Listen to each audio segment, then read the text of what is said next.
Sino magtatrabaho kung lahat mayaman? Ha? Eh, milyonaryo ka, milyonaryo ako. Ba't mo patakalkal sa akin yung CR mo? Ba't ako magkakalkal? Eh, mayaman ka, mayaman din ako. Kaya bakit? Mahirap kasi kung wala akong pera. O di may balance. Parang ganito yun eh. May nagtanong sa akin, Brother, ba't naman ang Diyos akala ko ba pag-ibig? Ba't hindi tayo pantay-pantay? Abay, pagka-pantay-pantay, hindi siya pag-ibig. Bakit? At tanong nyo, pantay-pantay tayo lahat. Pantay-pantay tayo ng taas. 5'7" lahat tayo, kasing taas ko. Pantay-pantay tayo ng ilong. Pantay-pantay tayo ng bibig. Pantay-pantay lahat. Ha? Lahat pantay-pantay. Ano ang labas? Magkakamukha tayo. Di ba gano'n? Ha? Pag natulog ka, nagising ka uli, niyakap mo na, akala mo asawa mo. Bakit? Eh, kamukha rin ng asawa ni Teban yung asawa mo. Eh, pantay-pantay lahat eh. Magulo mundo nun. May nagnakaw, hinabol ng pulis. Yun eh, nagnakaw, eh, nakalingat yung pulis. Yung isa naman eh, kasi pareho ng itsura eh. Di ba? Pare-pareho lalabas eh.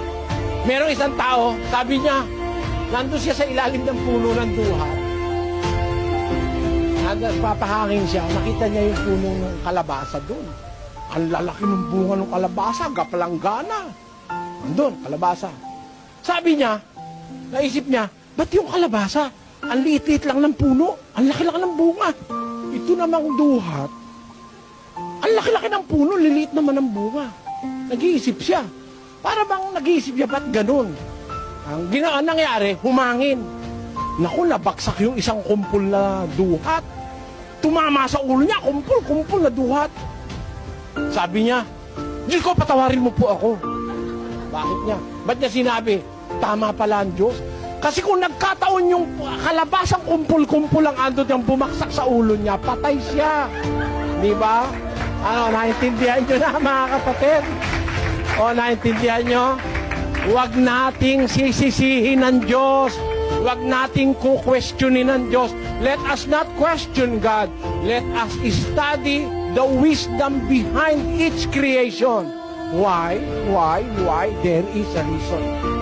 Why are my eyes big? Because if they were there, it will be awkward. See? Why is your anus there? Why is it not placed here? It is very awkward if your anus will be here. So, the best place for your anus is there really. It is covered there. It will not harm you. See? Huh? Your eyes are there because this is the best place that the eyes should be. What God have made is the best. We have no business questioning Him. We must not question Him. So, you are rich, good for you because you are rich. But pay me. I will work for you. The reason why I'm working for you because I do not have the money. So we will live in harmony with each other. Rich and poor. But something must be understood. There will come a time when everything will be perfectly equal, and that is in the kingdom of God in heaven. Yan po ang dapat natin makita.